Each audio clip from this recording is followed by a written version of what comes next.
నేటి రాశి ఫలాలు తులారాశి. తులారాశి వారికి ఈరోజు బంధుమిత్రులతో అనుకోని వివాదాలు కలిగే అవకాశం అయితే కనిపిస్తుంది. ఆర్థిక పరిస్థితి నిరాశను కలిగిస్తుంది.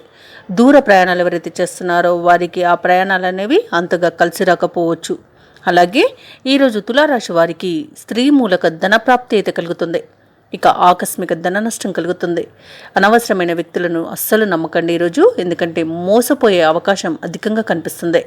వ్యాపార నష్టం కూడా ఉంది. అలాగే ఈరోజు దుస్సంఘటనలు అధికంగా జరిగే అవకాశం కనిపిస్తుంది. రాజకీయ నాయకులకు, క్రీడాకారులకు, కళాకారులకు అవమానాలు ఎదురవుతాయి.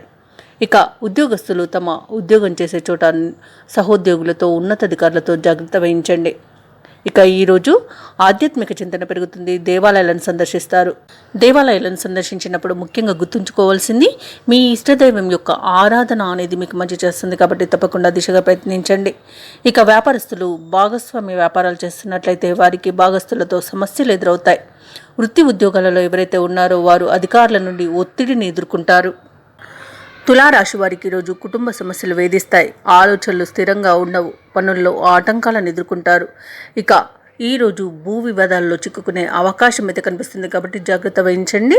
అలాగే ఈరోజు మొత్తంగా చూసుకుంటే తులారాశి వారికి శ్రమ ఆధిక్యంగా ఉంటుంది. శారీరక రుగ్మతలు వేధిస్తాయి. ఆదాయం తగ్గి నిరాశ చెందుతారు. ఇక వ్యాపార వాణిజ్యవేత్తలు ఎవరైతే ఉన్నారో వారి యొక్క వ్యాపారాలు అంతగా రాణించక నష్టపోయే అవకాశం అయితే కనిపిస్తుంది.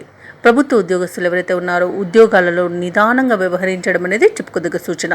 క్రీడాకారులు, సాంకేతిక నిపుణులు ఎవరైతే ఉన్నారో వారు ఒత్తిడులను ఎదుర్కొంటారు. విద్యార్థులకు కొంత అసంతృప్తి అనేది కలుగుతుంది. మహిళలకి కూడా మానసిక అశాంతి అనేది కనబడుతుంది. ఇక ఈరోజు తులారాశి వారికి అదృష్ట రంగులు కాఫీ మరియు గోధుమ. ప్రతికూలమైన రంగు నేరేడు. అదృష్ట సంఖ్య 4. ఈరోజు తులారాశి వారు శ్రీ లక్ష్మీ నరసింహస్వామి అష్టోత్తరం కానివ్వండి, దుర్గాదేవి అష్టోత్తరం కానివ్వండి పఠనం చేయడం వలన మంచి శుభ ఫలితాలను పొందుతారు. అలాగే పనులలో వచ్చే ఆటంకాలని తొలగించుకోగలుగుతారు. ఈ వీడియో నచ్చినట్లయితే లైక్ చేయండి, షేర్ చేయండి, అలాగే సబ్స్క్రైబ్ చేయడం అస్సలు మర్చిపోవద్దు. అంతా శుభమే జరుగుతుంది.